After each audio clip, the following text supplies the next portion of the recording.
Hey, what's up everybody? In this video, I'm going to talk about how a couple of us human men are going to put this 2,000 pound beam that's sitting on the floor up in the air and hold it in place. Hope you enjoy the video.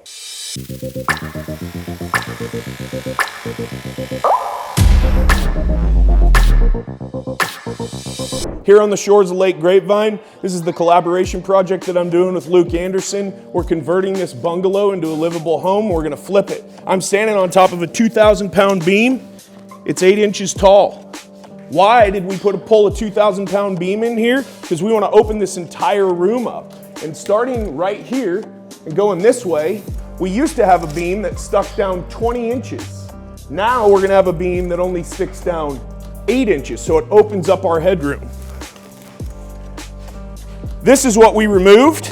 This was the old beam, as you can see, 20 inches wide. Get rid of that. And then our steel beam, like I said, is only 8 inches tall. Now, very challenging to put a 2,000 pound beam up in the air when you don't have a sky track or a boom lift or a crane, because we're inside a house and I can touch these cross beams, which means that's 8 feet tall. There's no room for power equipment in here, so we're gonna bring in a hand lift, slide it under this beam, and we're gonna lift this thing up into place, 3 of us, and then we're gonna build a little stub wall out here to hold our beam up, and we're gonna die the beam into the wall right there. Some complexities, we had to move a little bit of wiring in the wall over here, and then this wall over here, we're gonna frame it up, and then we're gonna trim it out so it's the same width as our beam. 8 inches wide.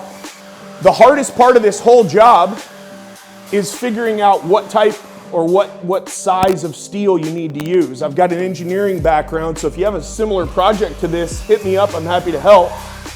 We went with an 8 inch tall beam, but to get that short of a beam to do its job, we had to get super thick pieces. So this is 1/2 inch wall, 8 inch tall I-beam, to be able to carry all of this weight, because above this ceiling is the air conditioning system that's sitting on this framework. So this has to be extremely strong.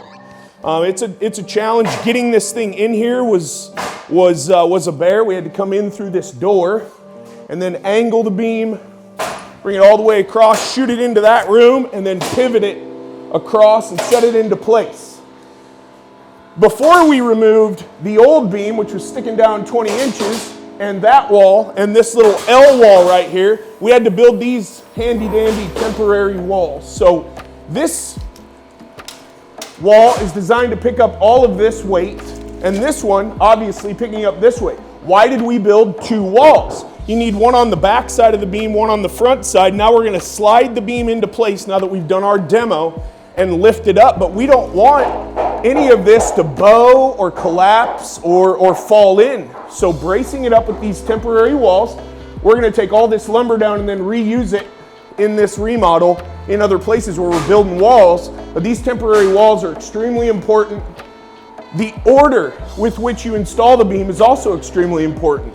You've got to set your first temporary wall, then move your beam into place, then set your second temporary wall. So you've got a wall on either side of the beam. Otherwise, if you'd built both of these walls, you wouldn't have been able to pivot the beam into place.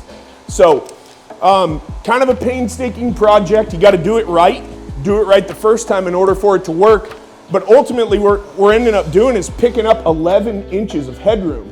And in this bungalow style structure, that's a lot. So this entire room's going to be wide open.